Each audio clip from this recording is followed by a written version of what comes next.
Assalamualaikum warahmatullahi wabarakatuh. Perkenalkan, nama saya Ismalia Siti Nur Aziza dengan nomor NIM 121600094. Saya berasal dari kelas 2D.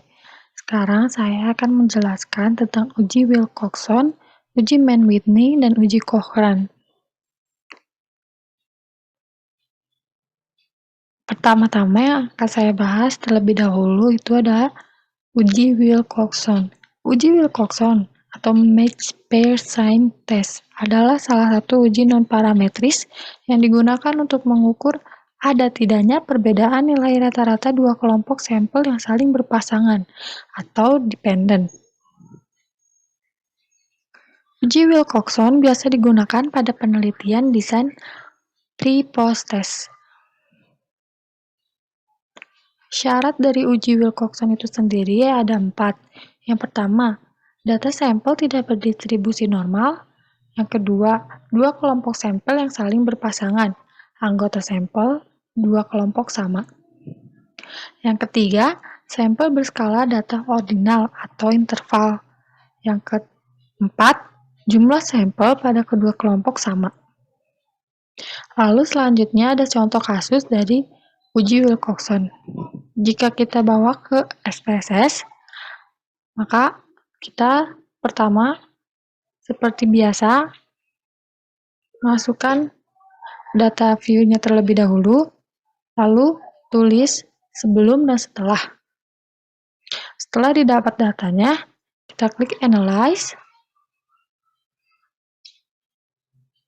lalu Non-Parametric Test,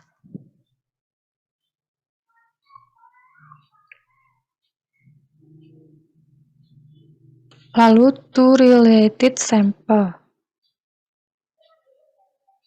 Nah, sebelum ada di variabel 1 dan setelah ada di variabel kedua. Lalu test type-nya adalah Wilcoxon.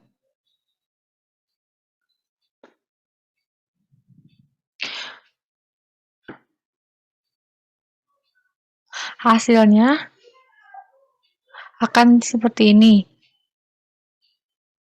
Lalu kesimpulannya adalah berdasarkan hasil tersebut karena p-value lebih kecil dari alfa, maka H0 sehingga dapat disimpulkan bahwa terdapat perbedaan penjualan sebelum dan sesudah perusahaan memasang iklan di surat kabar rakyat pos.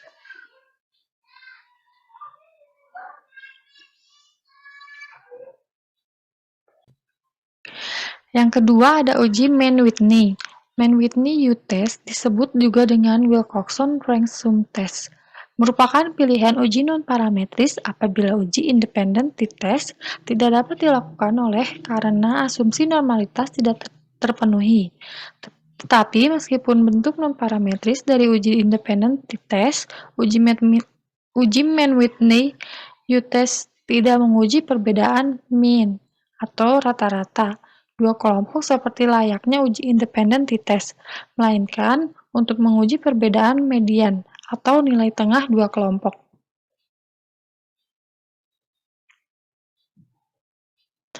Asumsi yang harus dipenuhi uji Mann-Whitney. Skala data variabel terikat adalah ordinal, interval, atau rasio. Apabila skala interval atau rasio, asumsi normalitas tidak terpenuhi, normalitas dapat diketahui setelah uji normalitas. Lalu, data berasal dari dua kelompok.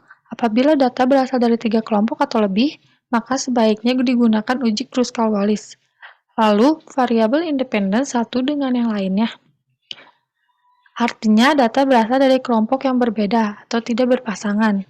Varians kedua, kelompok sama atau homogen. Karena distribusi tidak normal, maka uji homogenitas yang tepat dilakukan adalah uji Levin test, di mana uji Pisfer F diperuntukkan bila asumsi normalitas terpenuhi. Lalu di sini ada contoh kasusnya. Jika dibawa ke SPSS,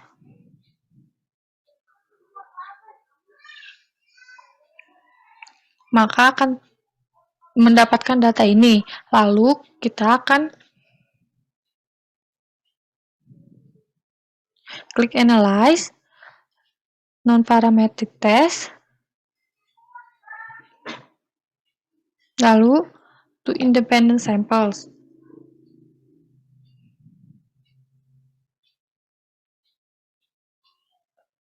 Lalu kita masukkan yang populasi sales ada di tes variabel tes, lalu ada yang penjualan ada di grouping variabel.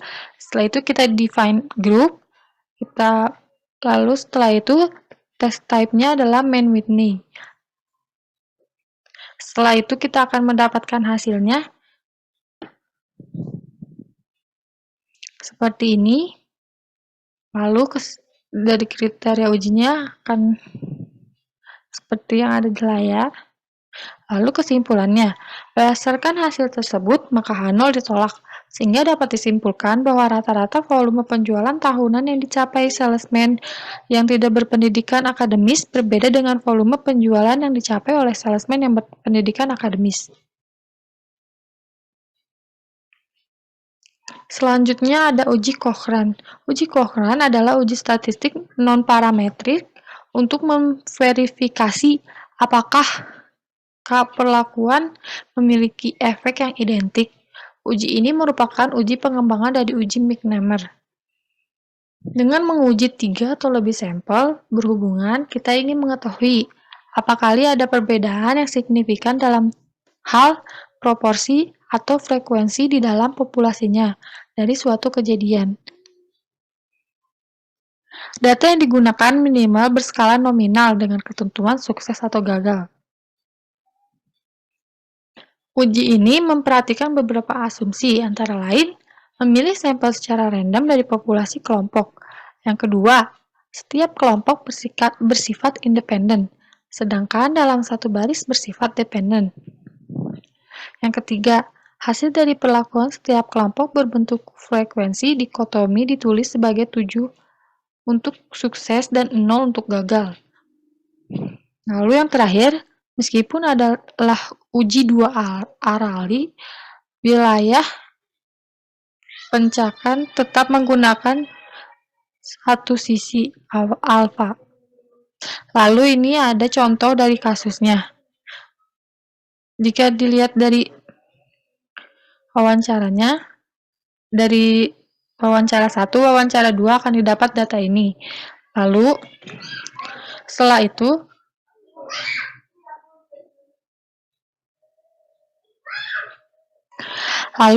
kita akan klik Analyze, lalu non-parametric test,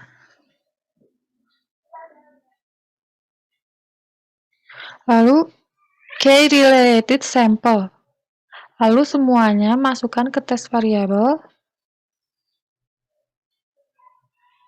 lalu test type-nya adalah Cochrane test, klik OK, dan kita akan mendapatkan hasilnya.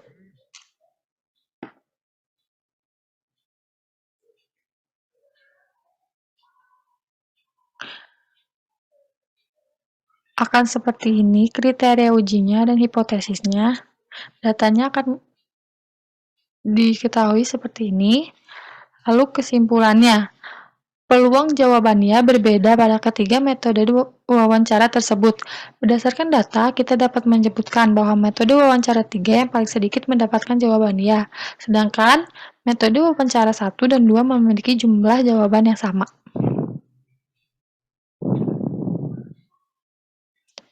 Sekian dari saya.